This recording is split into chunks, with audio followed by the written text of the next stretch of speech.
내가 풍성하니 믿는 자 한 사람 한 사람 어제나 오늘도 언제도 변찮고 보내주시 주여 성령의 은사 오늘도 내려주소서 성령의 뜨거운 불길로서 오늘도 충만케 하소서 종욕과 죄악의 끝나 성령의 불길로 태우사 정결케 하소서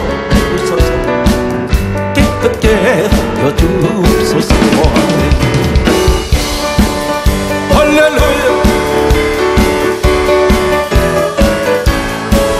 성령의 뜨거운 불길로서 오늘도 충만케 하소서 희생의 제물로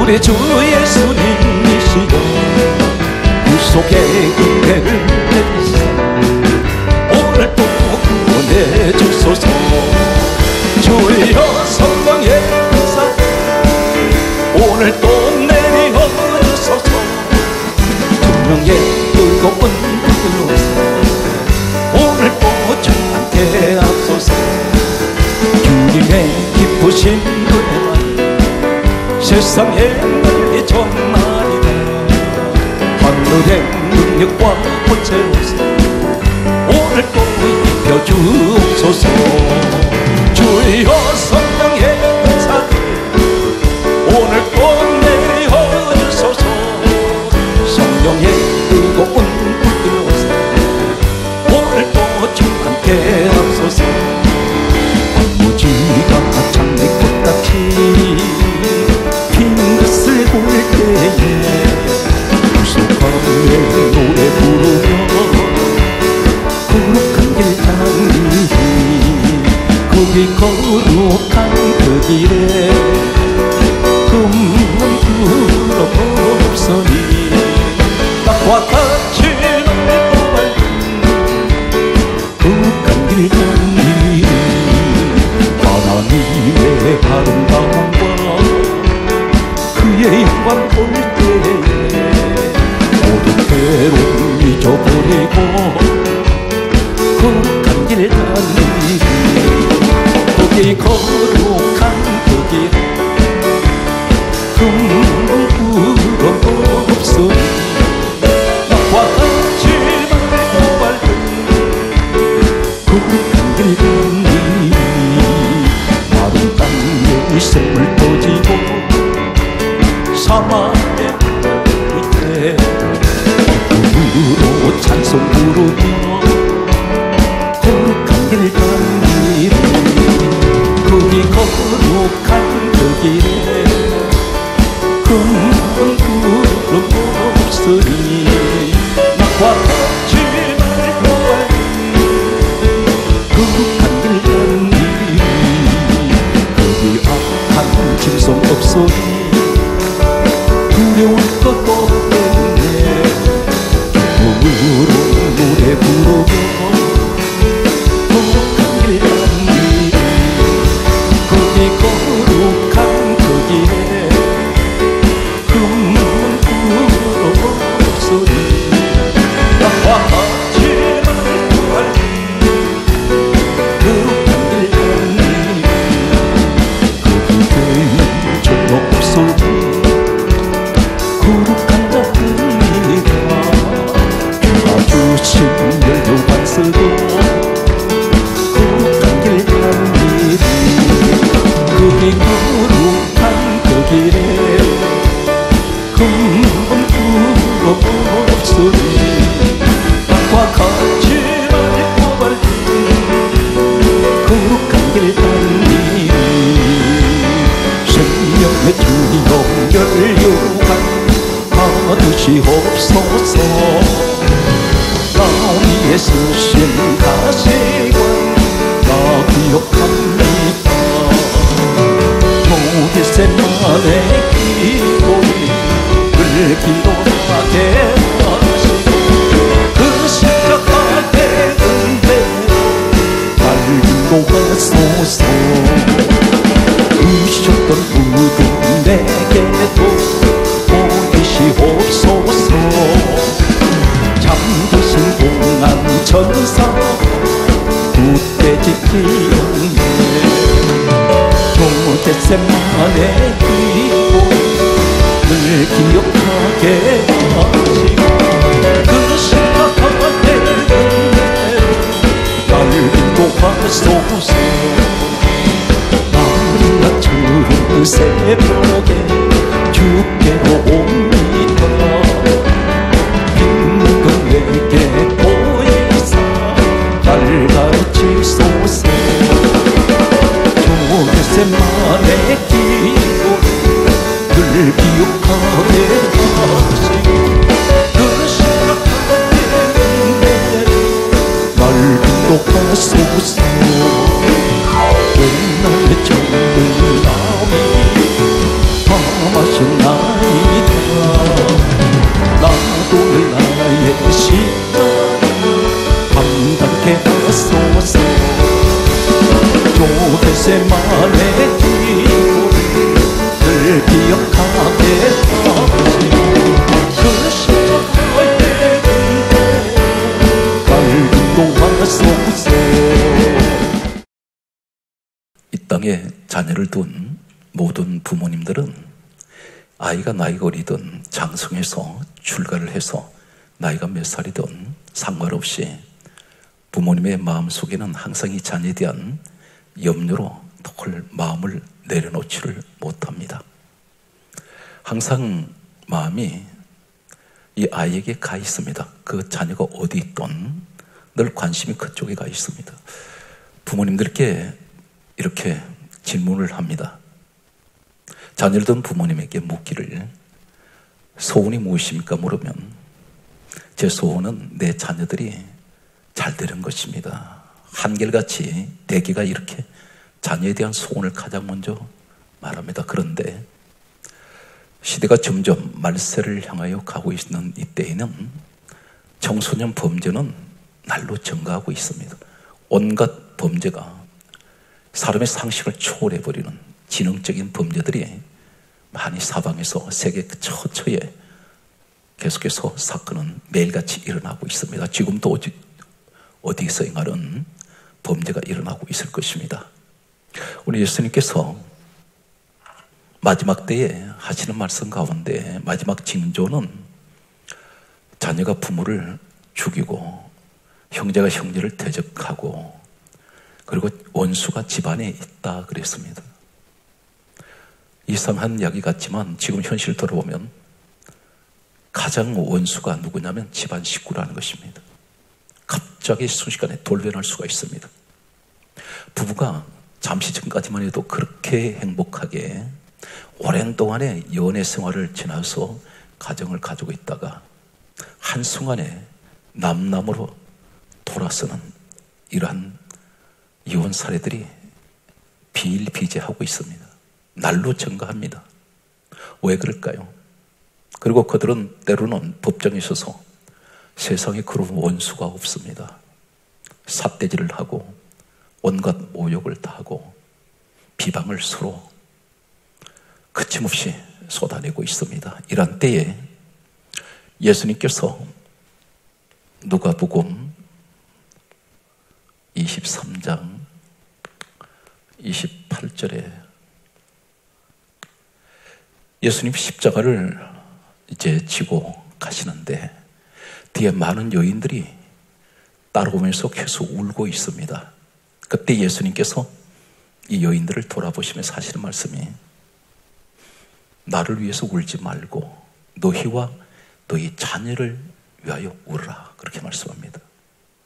마지막 때는 내가 자녀를 사랑하는 만큼 이 자녀에 대해서 하나님 앞에 막연하게 우는 것이 아니라 눈물로 기도해야 됩니다. 예수님께서 가르쳐 주시기를 시험에 들지 않도록 깨어서 기도하라 그러셨습니다. 저는 진정으로 이 시간 여러분을 보면서 어떤 희망을 갖느냐면 코로나 바이러스라는 것 때문에 기도를 중단해버린 사람들이 있습니다. 예배도 중단합니다. 그러나 순교자적인 신앙을 가진 사람은 그렇지가 않습니다. 다니엘은 사자굴에 들어가는 것을 알면서 기도하면 죽습니다. 그럼에도 그는 기도했습니다. 하나님 어떻게 하십니까? 살려주세요. 천사를 보내셔서 사자를 입을 미리 봉해버립니다.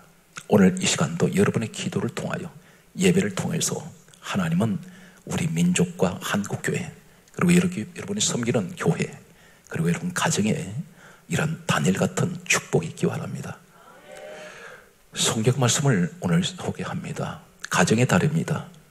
가정의 달을 막연하게 우리가 보내는 것이 아니라 5일만 가정의 달이 아니라 저는 이렇게 말씀드리고 싶습니다. 1년 12개월이 전부 가정의 달이 되어야 됩니다. 특별히 이 5월을 우리가 보내면서 자녀가 편안합니까? 나는 과연 자녀한테 무엇을 지금 물려주고 있는가? 오늘 성경 사건을 여러분께 소개하면서 성경을 먼저 열왕기상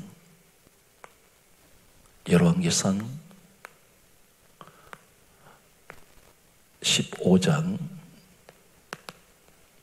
26절 말씀에는 이렇게 기록하고 있습니다. 악을 행하여 아버지 길로 행하더라, 이런 말씀이 있습니다. 이 말씀 무슨 말이냐면 자녀가 아버지가 한 대로 그 악한 길로 가더라는 것입니다. 아버지 따라서 본받았다는 것입니다. 아버지가 하는 것을 보고 그대로 따라갑니다. 성경 말씀은 계속해서 또 이렇게 말씀합니다. 열왕기상 22장 52절 말씀을 보면 악을 행하되, 누가 행합니까? 자식이 악을 행하는데 아버지 길과 어머니 길로 행하더라.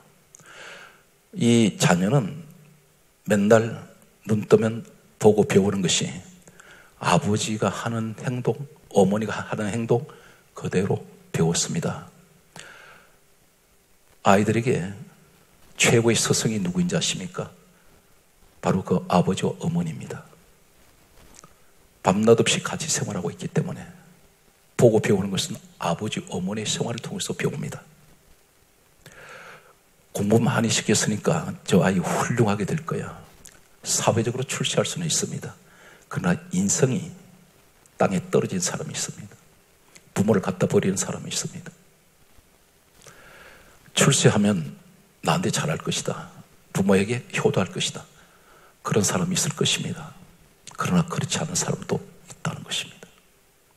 그러면 어떻게 됩니까? 이 자녀 교육은 이 아이가 출세하지 않았어도, 재벌이 되지 않아도, 권력가가 되지 않아도 가장 중요한 것은 아이가 인간다운 인간이 되어야 됩니다. 그 인성이 바로 되면 그 자녀는 부모님께 효도할 수 있습니다. 오늘 하나님께서, 특별히 우리 예수님이 이 자녀에 관한 어머니가 한 행동 그대로 따라하다가 불행해져 버린 한 자녀를 성경은 소개하고 있습니다. 오늘 성경을 우리가 같은 사건인데 어떻게 보아야 할까요? 성경 말씀을 보게 되면 마가복음 7장 24절에서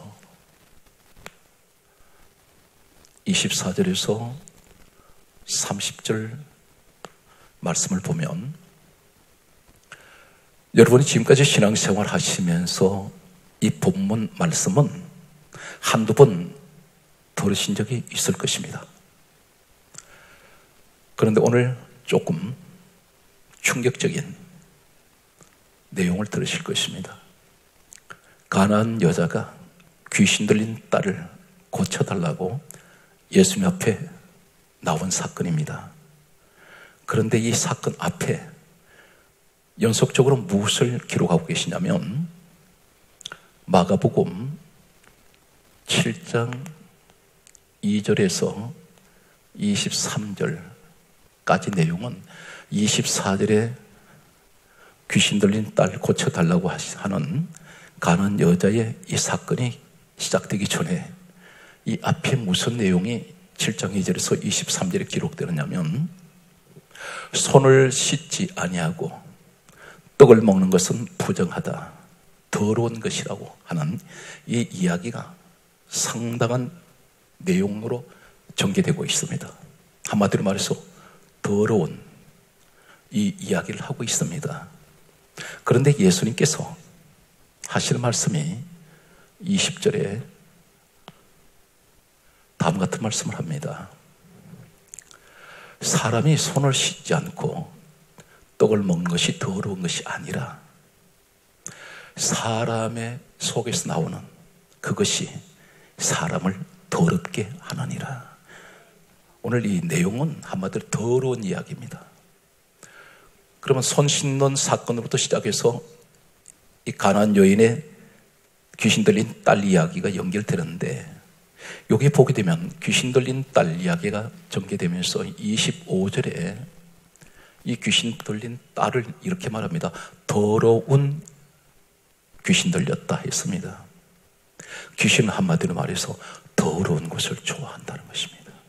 그러면 도대체 더러운 것이 무엇일까요? 예수님께서 20절에 사람이 손을 씻지 않고 먹는 것이 그것이 더러운 것이 아니라 사람의, 다시 말씀드려서 마음에서 나오는 그것이 더러운 것이다. 우리 속에 더러운 것들이 있다는 것입니다. 그러면서 구체적으로 얘기를 하세요. 21절에 하시는 말씀이, 첫째는 악한 생각, 이것이 더러운 것이다. 악한 생각. 그리고 두 번째가 엄난한 것이 더러운 것이다.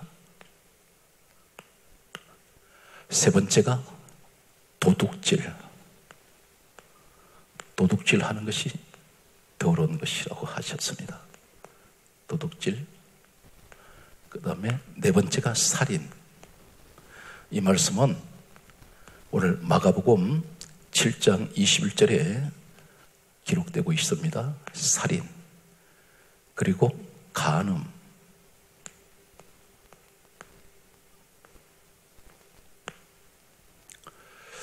오늘 이 내용들을 보게 되면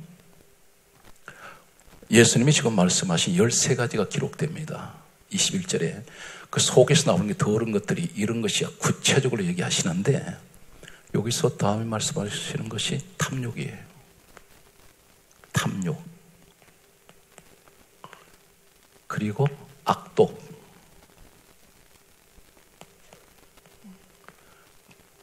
그리고 속임.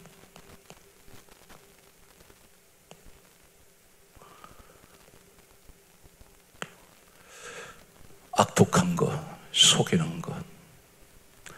오늘 우리 예수님은 우리가 간음하는 것, 도둑질하는 게 사람의 것을 도둑질하는 게 도둑질이 아니고 하나님 것을 도둑질할 때가 있습니다. 좀 하나님 관계입니다. 살인하는 것, 미움은 살인이라 있습니다. 이러한 것들, 간음하는 것. 간음이 뭡니까? 세상 것을 간음하듯이 좋아하는 사람이 있어요. 오늘 이러한 우리가 내용들을 봅니다. 그리고 계속해서 속이는 것, 그리고 또 질투하는 것. 질투, 비방,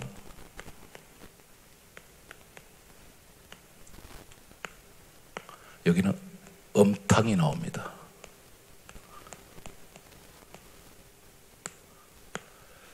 비방하는 것, 그리고 교만한 것. 교만.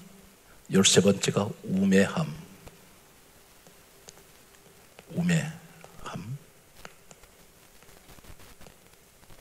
예수님께서 구체적으로 말씀하셨어요. 사람의 속에서 나온 더러운 것이 이런 것인데, 악한 생각하는 것, 엄난한 것, 도둑질하는 것, 살인하는 것, 간음하는 것, 탐욕, 악독, 속임, 엄탕, 질투, 비방, 교만, 우매함. 몇 가지인가요? 넷, 다섯, 여섯, 일곱, 여덟, 아홉, 열, 열하나, 열둘, 13가지입니다. 그런데 이 사건하고 이 말씀이 있고 난 후에 21절에 말씀하신 후에 바로 24절이 시작되면서 가나안 여자의 귀신 들린 딸 고쳐달라고 예수님 앞에 나온 사건이 기록됩니다. 오늘 이 내용이 무엇을 말씀합니까? 마가복음 7장 24절에 다음 같은 말씀을 하고 있습니다. 이 가난한 여자가 있는 곳을 예수님이 들어가시는데 이곳을 가리켜 24절에 이렇게 말씀합니다. 두로 지방이랬습니다. 두로 지방. 그런데 여기가 어디냐면 바로 지중해 연안에 있는 항구 도시인데 지금 베니게입니다. 베니게 항구 도시입니다. 이곳은 원래가 과거에는 가나안 땅이었습니다. 그런데 이후에 두로 지방 베니게라고 이렇게 부릅니다. 이 여자를 가리켜서 마태복음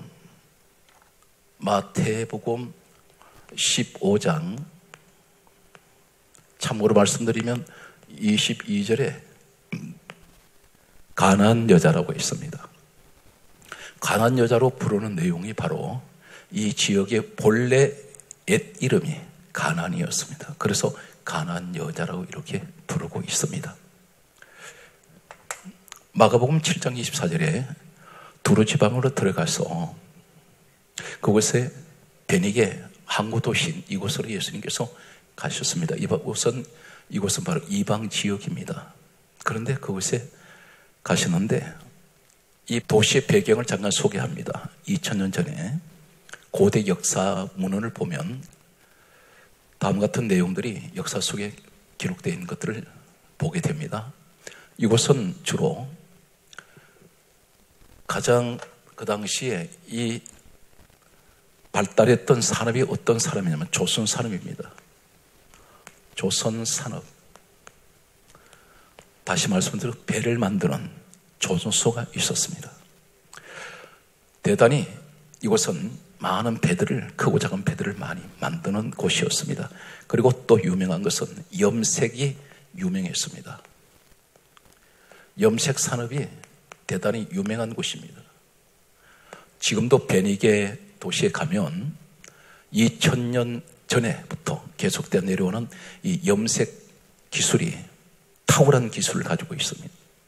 아직도 많은 것이 그곳에 가면 고대 박물관에 전시가 되어 있습니다. 또 이곳은 어떤 곳이냐면 금속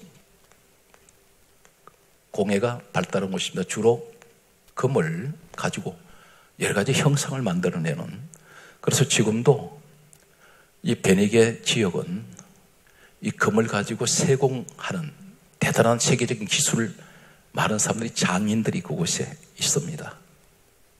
또 이곳은 어떤 곳이냐, 유리산업이 발달했습니다. 유리산업. 이곳은 많은 유리 공예가 발달했는데 지금도 그곳에 가면 유리 제품으로 만들어진 여러 가지 예술품들이 많이 전시가 되고 또 시판되고 있습니다. 이 항구도시는 국제 항구도시입니다. 당시에로서는. 이곳에는 각 나라에서 무역 상인들이 이 베네게 항구로 많은 사람들이 왕래를 했습니다. 그 이 사람들이 가지고 들어올 때 자신들의 문화를 가지고 왔습니다. 여기서 가장 심각한 것은 자신들의 섬기는 신들을 늘 가지고 들어왔습니다. 자인이 이 항구 도시에는 흥청망청 방탕하고 타락한 도시가 되었습니다. 남창 여창이 있었습니다. 사창가, 돈을 주고 성매매하는 이러한 곳으로 이미 국제적으로 그것은 알려진 곳이었습니다. 이곳은 많은 범죄가 들끓었습니다. 이곳은 쾌락의 문화가 있었고 음주 문화가 극에 달했습니다. 이곳에 이 여인이 있습니다. 그리고 그 딸이 귀신이 들렸습니다. 성경 말씀을 보게 되면 오늘 마가복음 7장 25절에 보면 여기서 더러운 귀신 들린 딸 이야기가 나옵니다. 더러운이라고 말했습니다. 오늘 그렇다면 이 더러운 말이 오늘 예수님이 말씀하셨던 가난 이 여인의 딸이 귀신 들린 사건 앞에 예수님은 7장 2절에서 23절에 계속해서 더러운 얘기를 하셨어요. 그 말씀을 하시다가 이 사건이 바로 전개가 됩니다. 한마디로 말해서 이 더러운 귀신은 한마디로 더러운 것을 좋아합니다. 그러면 어디를 좋아할까요? 이러한 13가지 이런 더러운 것을 좋아해요. 그러면 이 두로 지방의 이 문화를 보면 전부 쾌락 문화요, 타락 문화요, 전부 다 온갖 성적인 타락이 거기에 달할 만큼 마치 소돔 고모라 같은 곳이었습니다. 이곳에 살고 있는 그곳에 묻혀 사는 이 여인은 누구일까요? 성경은 이 여인에 대해서 다음 같은 이야기를 하고 있습니다. 마가복음 7장 26절에 보면 이 여인은 헬라인이라 했습니다. 헬라인이라고 부르고 수로보니게 여자라 그랬습니다. 왜 이 여자를 얘기할 때 단순하게 그냥 이 여자에 대해서 간단하게 가난한 여자가 그 딸이 귀신 들려서 예수님 앞에 나와서 고쳐달라고 하는 이런 내용만 기록하시면 될 텐데 왜 구체적으로 지금 여기에 문제가 무엇이냐면 지금 문제의 핵심이 무엇입니까? 이 가난한 여자의 딸 치료하는 것이 문제 아닙니까? 그런데 지금 이상하게 딸 이야기는 점점점 가려져 버리고 그 어머니 이야기가 자꾸 부각이 되고 있어요. 딸은 지금 예수님 앞에 안 나왔습니다. 이 여자 혼자 나왔습니다. 그런데 이 여자를 가리켜 헬라인이요 수로보니게 여자라 했습니다. 수로보니게.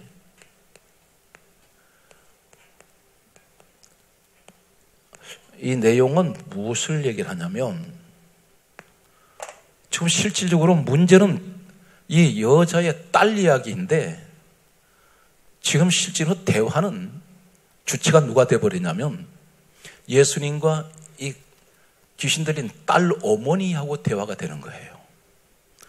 더 나아가면 이 헬라인 수로보니게는 고대 역사 자료를 잠깐 소개하겠습니다. 헬라인은 당시에 그 이전에 헬라 제국이 있었고 헬라 문화는 세계적인 문화의 꽃을 피운 적이 있습니다. 그런데 수로보니게 사람들은 헬라인 가운데서 소수의 혈통을 가진 사람들입니다. 이 사람들은 귀족 출신들입니다. 아마도 이 여자는 헬라인이요 수로보니게 여자라 이렇게 말씀하는 성경의 언급은 왜 이 사실을 강조하시냐면 이 여자는 보통 신분의 여자는 아닙니다.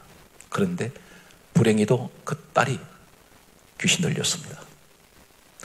오늘 성경 말씀은 귀신이 들렸으면 그냥 들렸다고 말씀하지 않고 더러운 귀신 들렸다. 우리는 이 사실을 기억을 합니다. 13가지 더러운 것. 그러면 귀신이 밖에 있나요? 그 속에 들어와 있습니다. 사람 속에. 그러면 이 더러운 것들이 지금 13가지가 어디 들어있다 있습니까? 사람 속에서 나오는 것이 더러운 것이다 그러셨죠. 그러면서 13가지를 말씀하셨는데 그러면 이 귀신 들린 딸하고 무슨 관련이 있을까? 오늘 성경 말씀은 이렇게 또 계속 전개됩니다. 마가복음 7장 27절에서 28절 말씀을 보면 27절에 이렇게 이 여자가 예수님 앞에 나와서 이렇게 말합니다. 귀신 들린 제 딸을 흉악하게 귀신 들렸으니 고쳐주십시오. 그때에 예수님께서 청천벽력 같은 한마디가 떨어집니다. 그 내용이 뭡니까? 27절에 자녀들이 떡을 취하여 개들에게 던짐이 마땅치 아니하니라. 개라 그러셨어요. 이 의미가 뭘까요? 흔히들 이렇게 말합니다. 이 여자가 예수님이 너 개라고 할 때에 자존심을 죽이고 끝까지 매달렸더니 치료받았다. 성경의 본질이 아닙니다. 자존심? 그것 때문에 그 죽였더니 예수님이 귀신 들린 딸 고쳐주셨어요? 아니에요. 근본을 우리라 생각합니다. 마태복음 1장 21절에 예수님 이 땅에 왜 오셨습니까? 이름을 예수로 하라. 이는 자기 백성을 죄에서 구원하시기 위해서 십자가에 죽으신 이유가 그거예요. 자존심이나 보고 치료하시는 주님은 아닙니다. 그럼 여기는 무언가는 중요한 내용이 있다는 것입니다.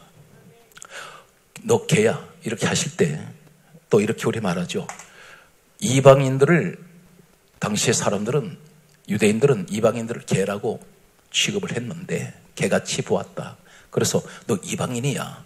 그렇다면 너는 개이기 때문에 나는 그래서 너 나하고 상관없다. 이렇게 우리가 얘기할 수 있습니다. 그런데 예수님께서 이 땅에 오셔 사역하실 때 수많은 이방인 고쳐주셨어요. 그때 한 번도 개라고 말씀한 적 없습니다. 근데 이 여인에게만 이 말씀을 쓰고 있단 말입니다. 그럼 왜 그럴까요? 예수님께서 그렇게까지 모욕적으로 말씀하실까요? 우리 예수님은 온 인류를 구원하러 오셨습니다. 유대인만 아닙니다. 온 인류를. 그렇다면 우주적으로 생각할 때에 단순한 이방인이기 때문에 너 개야 이렇게 말씀하시지 않았다는 겁니다. 그럼 뭘 얘기할까요? 여기서 중요한 내용은 개라고 할 때에 지금 이 여자의 딸은 집에 있습니다. 누구 보고 개라 그랬어요? 이 여자 보고 개라 그랬단 말입니다. 너 개야. 그랬더니 이 여자가 뭐라 그래요? 28절에 보면 올소이다 이렇게 말합니다. 올소이다 이 말은 맞습니다. 인정해요. 저 개입니다. 사랑하는 성도 여러분, 이 개가 어떤 의미인지 아세요? 이사야 56장 11절에 보면 이 개에 대해서 하나님께서 이렇게 말씀하셨습니다. 개들은 따라서 탐욕이 심하며 탐욕이 심하다는 것입니다. 여기에 아까 예수님께서 하신 말씀 13가지 사람 마음에서 나오는 더러운 것이 그 가운데 무엇이 있어요? 탐욕이 있죠. 이사야 56장 11절에 개들은 탐욕이 심하며 족한 줄을 알지 못하는 자들이다 했습니다. 만족을 모른다는 것입니다. 탐욕에 대해서. 그리고 자기 이익만 추구하는 자라 그래요. 자신밖에 모른다는 것입니다. 전혀 오직 나만 위해서 계속해서 탐욕, 탐심, 욕심 이것으로 가득 채워지는, 그런데 끝없이 이것을 채우는 것을 가리켜 개들이라고 부릅니다. 그럼 이 여자는 어떤 여자일까요? 탐욕이 가득한 여자입니다. 자신 이익만을 추구하는 사람이에요. 오늘 이사야 56장 11절에 개의 의미를 그대로 적용한다면 그렇다는 것입니다. 예수님께서 이 여자를 보고 너 개야. 그랬더니 이 여자가 옳습니다. 제 개 맞습니다. 여기 무엇이 있는지 아세요? 회개가 있단 말이에요. 회개하는 겁니다. 인정하는 거예요. 성경이 이렇게 강조합니다. 베드로를 통해서 너희가 회개하여 예수 그리스도 이름으로 세례를 받으라.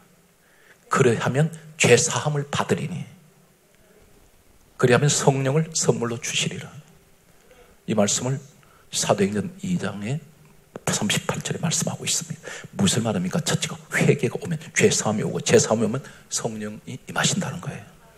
전제가 뭡니까? 예수님 이 땅에 오셨을 때 공생의 첫 시작이 회개하라. 천국이 가까웠느니라. 가장 먼저 회개를 말씀합니다.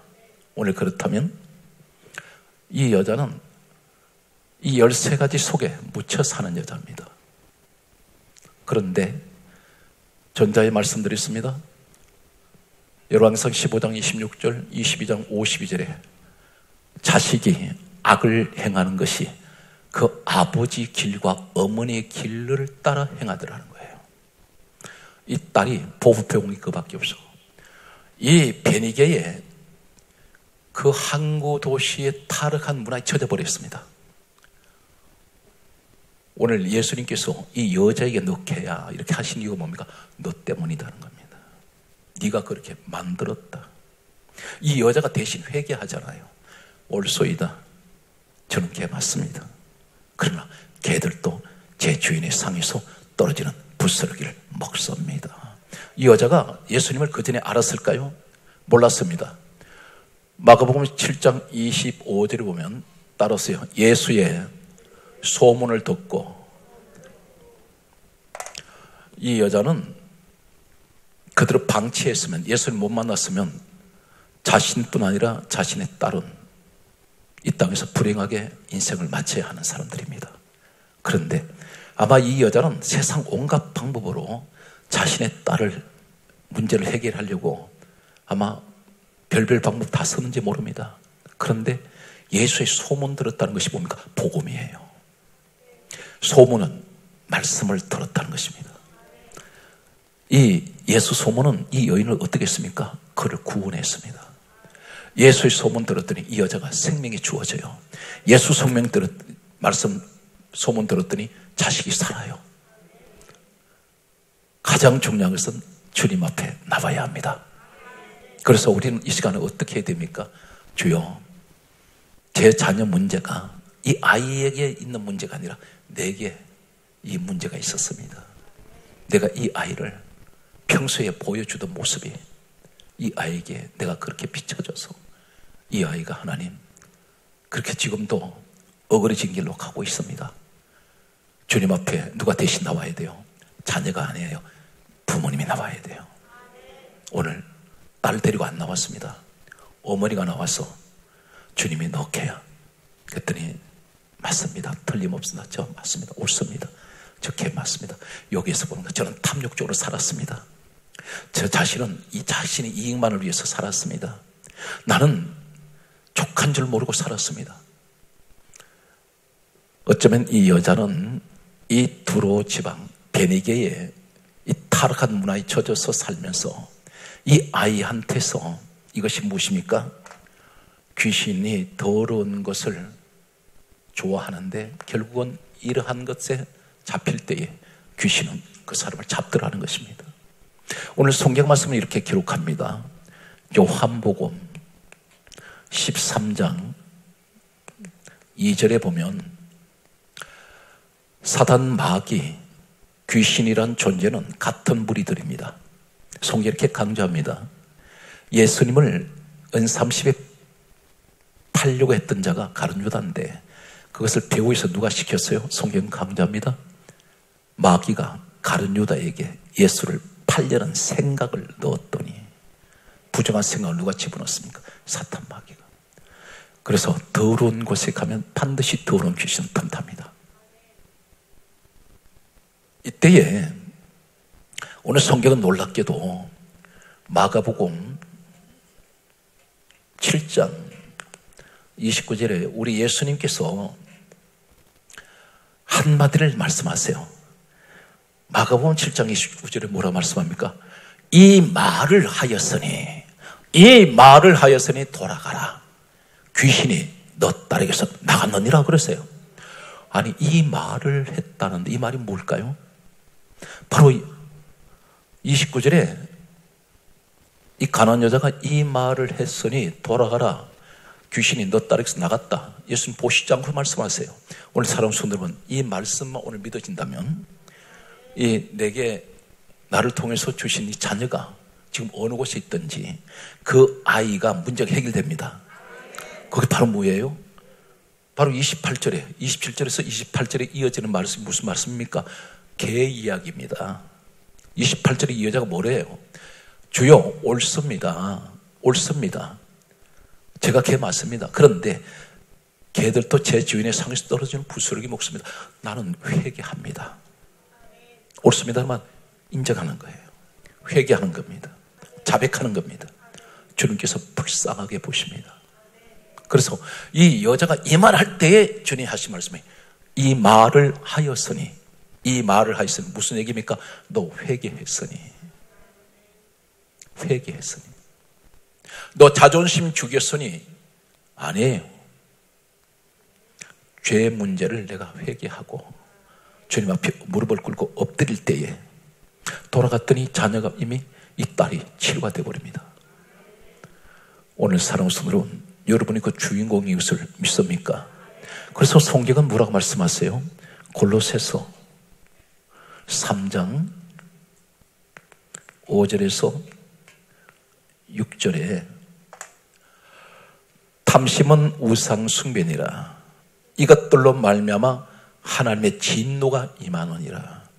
이 여자는 오늘 계속해서 제가 강조하는 내용이 예수님께서 이 여자 문제를 만나기 전에 사건에서는 13가지 더러운 것들을 말씀하시면서 이 더러운 것들이 바로 마음에서 나오는 더러운 것들이 이런 것이라는 것입니다. 그런데 귀신 들린 딸의 마음속에 들어가 있는데 이 더러운 것이 거기에 들어가 있어요. 그러니까 이 귀신은 어디를 좋아하느냐? 이 더러운 것이, 마음에 있는 더러운 것을 가지고 있을 때 들어간다는 것입니다. 그것으로 잡혀요.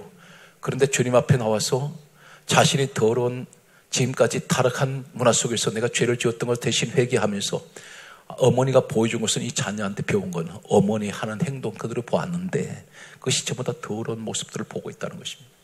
거기에서 이 더러운 귀신은 이 딸에게 들어가게 되고 이 딸은 더러운 귀신에 잡힐 때에 주님 앞에 나온 원인 제공자가 누구였습니까?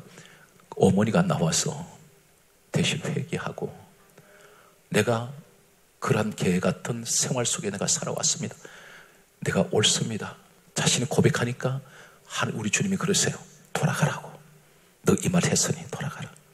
이것은 이 말 했다는 이 말은 회개했으니 네가 너 스스로 죄를 깨닫고 네가 내 앞에 무릎을 꿇었으니 주님을 만난 자는 이런 축복이 있습니다. 오늘 여러분 이런 기적의 주인공이 여러분 가정에 일어나시기 바랍니다. 그래서 가정의 자녀의 우리 문제를 보면서 저 아이가 왜 저랬을까 그렇게 보시면 안 돼요. 여러분은 하나님 자녀지 않습니까? 내가 하나님 앞에 내가 이게 다 자녀들 잘못된 건 내 탓이고 내 죄입니다. 내가 그 죄를 끌어안는 것을 어떤 모습인지 아세요? 주님이 그분은 죄가 없으신 분입니다. 결백하시고 순수하시고 순결하시고 눈보다 더 깨끗하신 분이에요. 죄를 모르신 분입니다. 그런데 온 인류의 죄를 끌어안으시잖아요. 그리고 대신 십자가에 주님 오르셔서 돌아가시지 않습니까? 우리가 작은 예수의 심정은 어떤 것이냐면 내 가정에 어떤 문제가 내 가족들에게 일어났을 때 이것이 내 탓이구나. 내가 기도가 부족해서 그렇구나. 오늘 여러분 이것이 은혜의 사람입니다. 이 사람을 통해서 하나님은 문제를 해결해 주신다는 사실입니다. 오늘 여러분이 그 주인공 되시기 바랍니다. 할렐루야. 오늘 말씀을 제가 정리하고 넘어가겠습니다. 반드시 우리에게 하시는 말씀은 어느 곳에 가든지 죄를 회개하는 사람들, 요엘 2장 13절에는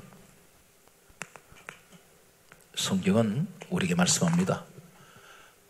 자, 사랑하는 성도 여러분, 하나님께서 말씀하시기를 너는 옷을 찢지 말고 뭘 찢어요? 마음을 찢고 너희 하나님 여호와께로 돌아올지어다.